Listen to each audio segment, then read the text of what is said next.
Et crème magnifique pour cette demi-finale de top 14. La première, le stade toulousain affronte l'Aviron bayonnais. Notons la saison exceptionnelle de l'Aviron qui est resté le seul club invaincu à domicile de ce top 14 si exigeant. Et la première mêlée, c'est Cormenier qui est pris par monsieur Ramos. Il a effondré l'édifice, il a mené au sol son vis-à-vis Aldeguerri. Le stade toulousain et Bayonne sont dos à dos, 3 partout. Mais les Bayonnais font un superbe début de match. Ils sont présents dans tous les points de rencontre et surtout dans le combat. Héroïque même par moment.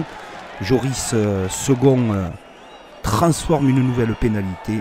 6-3 sous les yeux de Camille Lopez que l'on salue avec cette immense carrière qui va peut-être se terminer face à Toulouse ou pas.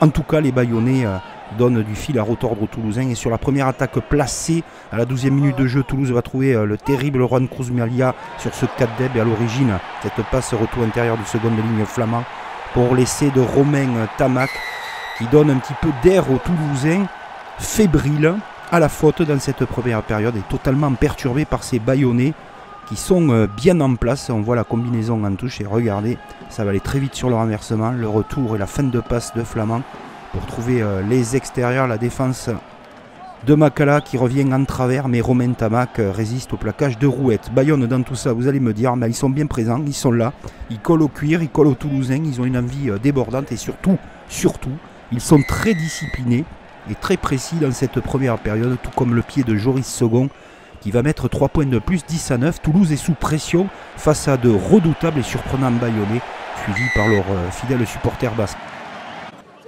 Chandelle montée par Rouette, Bayonne continue son exercice de pression et il est parfait d'ailleurs, regardez, ça touche du côté toulousain.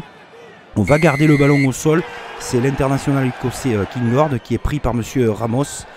Et Joris Second est à 100%, superbement équilibré. Il pèse énormément sur la rencontre avec son pied 13-12. Les Bayonnais peuvent y croire, mais regardez Toulouse toujours à sortir de sa boîte, tout comme Ramos qui remet à l'intérieur pour Paul Graou.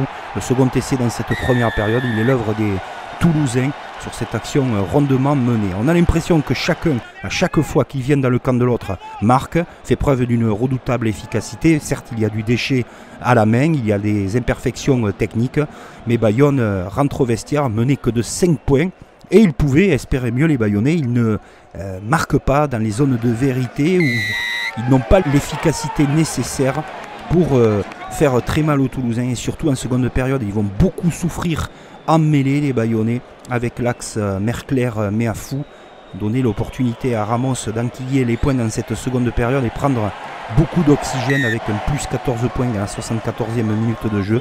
Héroïque les Bayonnais comme tout au long de la saison. Ils ont été quand même pendant 15 journées 4e. Ils n'ont pas volé cette place dans le dernier carré. Ils méritaient peut-être plus. Ils vont avoir beaucoup de regrets sur cette rencontre. Oui, le problème de l'efficacité, plus de 11 fautes en seconde période et l'indiscipline. Mais le dernier mot va leur revenir avec cet essai de l'avenir peut-être de l'Aviron bayonnais avec certains joueurs tout comme Lucas Martin. Ils ont été incroyables et la dernière transfo de Camille Lopez pour le saluer tout comme un symbole de cette immense carrière qu'il nous a donné, le plaisir qu'il a donné aux Basques cette saison. Bayonne a été redoutable, Bayonne s'est battu jusqu'au bout, mais l'expérience toulousaine a parlé. Victoire 32-25 du stade toulousain qui va retrouver une fois de plus le Stade de France.